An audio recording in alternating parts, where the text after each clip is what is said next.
you were here to inspire us, that you were here to save us. By the way you walk with assistance, by the way you push past your religious conversation, by the way you rise above your own uncertainty. So some of you are still asking for permission. And sometimes you have to stop asking for permission. And it's just time to give the world notice. So I just showed up to invite you to give the world notice that you're coming. Give the world notice that you've been here. Give the world notice that you've played polite long enough. Now it's time to play full out. Give the world notice that non-negotiable just showed up. Give the world notice that unapologetic just showed up. Give the world notice that if they can't handle your light, that you're tired, you're no longer going to dim your light. If they can't handle your light, put on some shades. Because when you become that bold, when you become that unapologetic, when you become that audacious,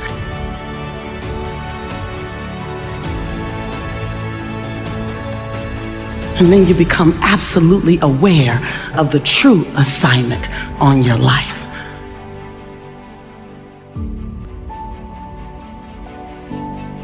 So however you step, just step. However you step, just step. Sometimes you gotta step out of something before you're stepping into something. Just step. Don't get paralysis of the analysis trying to make sure the step is right. I'd rather you take 10 steps wrong than analyze trying to make one step right. One more day while someone's waiting to be inspired by you.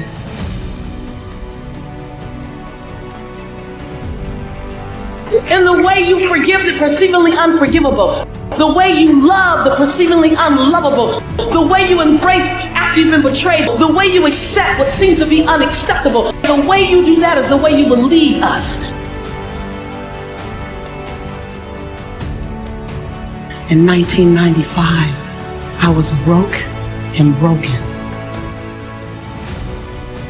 And all I was committed to do was not spend the next 25 years in that brokenness. So I didn't decide my quest out of a pursuit of serving the world in a big way. I stepped into my quest becoming committed that I won't have it that way anymore. All of a sudden, just the mere glimmer of you, when I can catch a glimpse of you, when I can get in your hemisphere, in your atmosphere, in your zip code, something happens to me because I'm in proximity.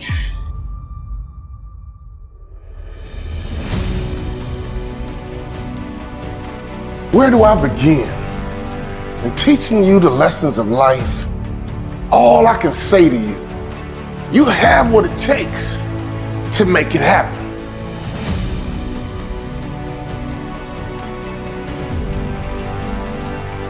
The bottom line is that you have the choice. You have the choice to fight. You have the choice to quit. So you gotta look yourself in the mirror and ask yourself, what are you gonna do with the most powerful tool that you have? When you get knocked to the ground, you can choose to stay down there, play the victim, or you can choose to get back to your feet, go back to fight hard, and do what you gotta do to make the cut and reach your goal. Choice is a powerful tool.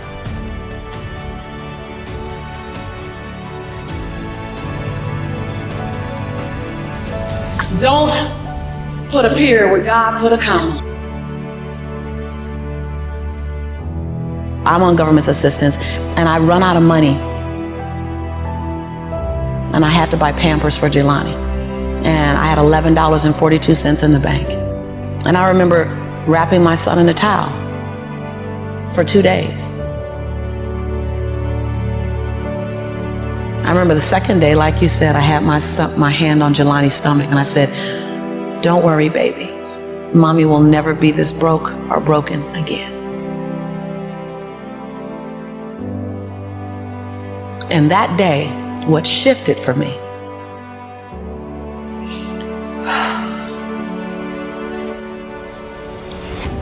was I was willing, and I don't know if this is gonna sound crazy, I was willing to completely die to any form of me that I had been so that I can birth the woman that I was becoming. I had hit my version of rock bottom. So I was willing to let go of everything. See, another reason why people won't get there is because the doorway is for you to fit through. You're trying to carry everybody else through because you're trying to be Rescue 911. And you got to rescue you first. You know those people, dream snatchers and busters. Don't be mad at them. They can only love you to the capacity in which they're able to love themselves. Don't be mad at them. Pray for them. Love them. Because they're dealing with themselves like we're dealing with us. But I want you to remember that your 70 watts has to be turned way up. Because you got way more to give us. It ain't over yet. And when you turn it up to 159 watts, you know, you keep turning it up. You stop dimming your light. You say, today is the first day of the rest of my life. You turn it up. You're going to find people that can't handle your light. And before today, you might have dimmed your light. You might have shrunk a little bit. You might have tempered it down a little bit. After today, turn the lights up. But after today, I want you to see this. After today, you don't dare dim your light.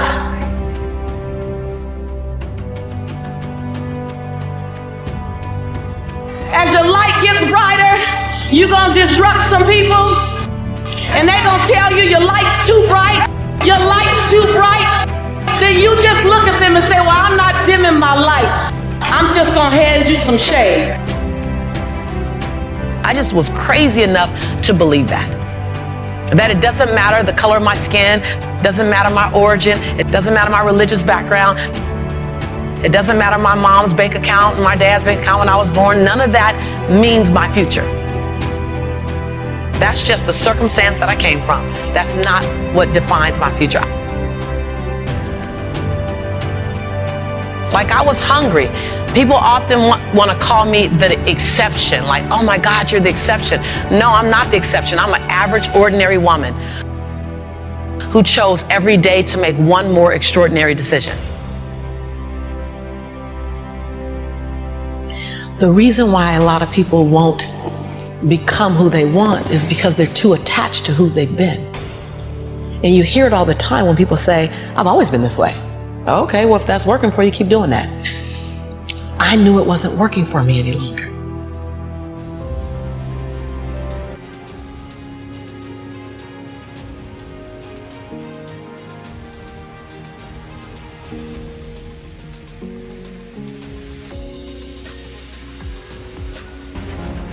What do you want to create?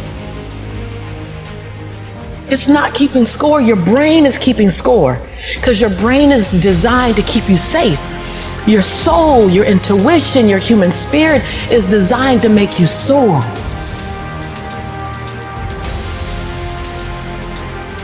Everything that I need to get back up, I have in me. If I don't have what I need, I can go get it. The question is just, where do I go get it? I don't know about that. Where do I go get it? And I don't come from a learning background where I was a great student. I wasn't. And so I didn't have a background where studying was natural for me. But when I realized that if I go study something and I learn it, I own it, it's mine now. It was demotivated people, sad people, hurt people hurt. Sad people make other people sad. Bottom line, don't take it personal, hurt people hurt. I was willing to inconvenience my entire life. My entire life. I was willing to disrupt my entire life to buy my future, to buy my possibility, to give my dream a chance. See, we're not supposed to tuck our dreams in on the pillow when we get up in the morning. Let me tell you, in order to have something more, you have to do something you haven't done yet. In order to have something different, you are going to have to do something different. Do the things I didn't feel like doing. I had to say the things I didn't want to say. to have the life I know I wanted. We're not supposed to leave them at home and go and fulfill somebody else's dream. We're not supposed to do that. It's not what we're wired to do. That's not who we are. The human spirit doesn't care what's happened to your family. Your human spirit doesn't care about the economy. The human spirit doesn't care that my son's father went to prison. The human spirit doesn't care about the past. You may have been molested, or your family may have been broke, or you may have been betrayed, or you may have a divorce. Your human spirit doesn't care about any of that. Your human spirit simply says, what's our command for tomorrow? I woke up and I like myself today, so your like is extra. My job is to like me first. I was willing to say every day, Lisa, you like you? Lisa, are you proud of you? Lisa, are you playing full out? Every day before I checked in with anybody else. Refusing to listen to other people's perception of me. Refusing to listen to the negative chatter in my own head. Creating something from absolutely nothing. So I gotta, there's the books, there's the TV, there's all that stuff. But my biggest accomplishment is being willing to give myself 1,000 second chances. And every time I got to 999, I pressed reset. I didn't ask permission, I gave notice. At some point, I have to stop asking, can I be great? Can I be brilliant? Can I be okay and still be accepted? I just stopped asking permission and just gave notice unapologetically. Not in a way that shrunk anyone else, not in a braggadocious way. In a way that said, I only got one life, and I'm gonna ride this one till the wheels fall off. I just believed that.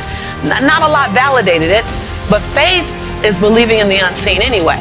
So I had enough faith to go, I know like I know like I know like I know. I don't necessarily have to see it yet.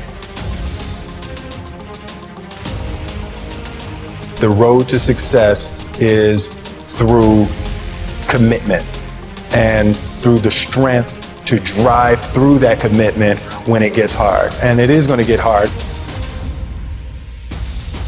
And you're going to want to quit sometimes, but it'll be colored by who you are and more who you want to be.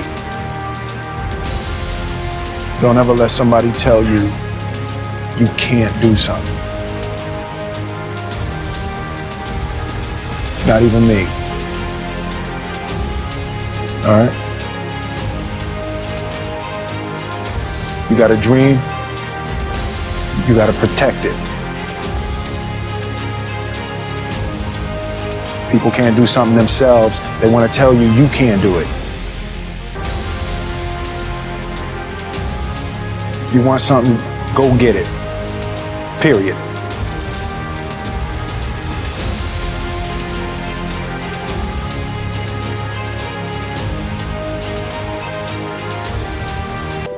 It's a life of hustle and survival. See, I didn't come here to give you a lot of answers. I came here to disrupt your soul with a lot of right questions. Because I wasn't supposed to be here. Are you willing to disrupt any form of what you know? Are you willing? Are you willing to run, leap, and soar? Are you willing to become someone you've never seen before?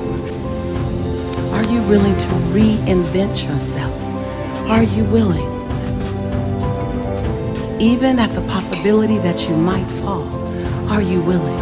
Are you willing to do something you've never done before? Do the things you don't want to do. Say something you've never said before.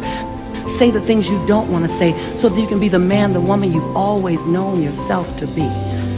Are you willing? I remember when my ninth grade teacher asked me, Lisa, what do you want to be when you grow up? And see, I have to fight the Harlem Crip 30s every day to get home from school. So I looked at her and said, a lie. I took an English class, I got a fail in English.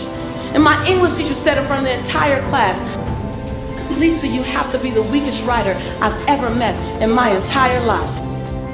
After giving me a D-, I knew I had an A in speech. Like, come on. He gave me a D- and said, quote unquote, Miss Nichols, I recommend you never speak in public, that you get a desk job.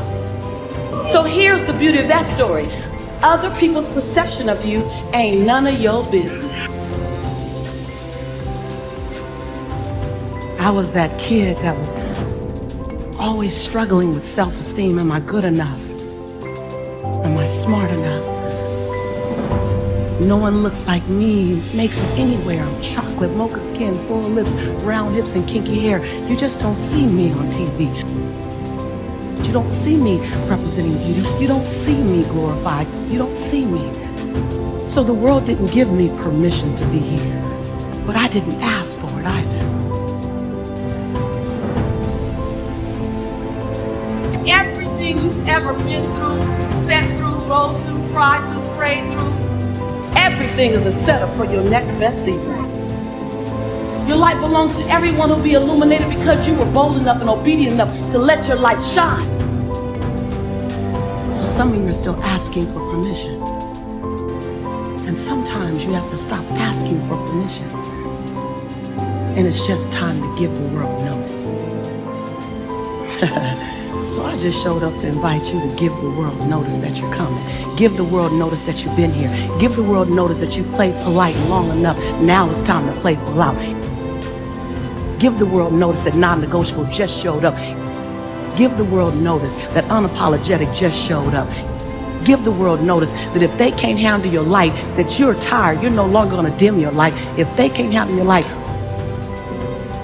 put on some shades.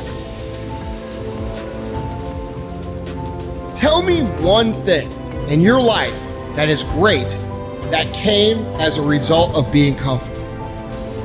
Because everywhere I look and everywhere I see in today's society, everybody's doing everything they can to be more comfortable. Understand that when you're trying to avoid the struggle, when you're trying to avoid the pain, when you're trying to avoid the hard things, you are actively choosing to be mediocre. You are actively choosing to be average.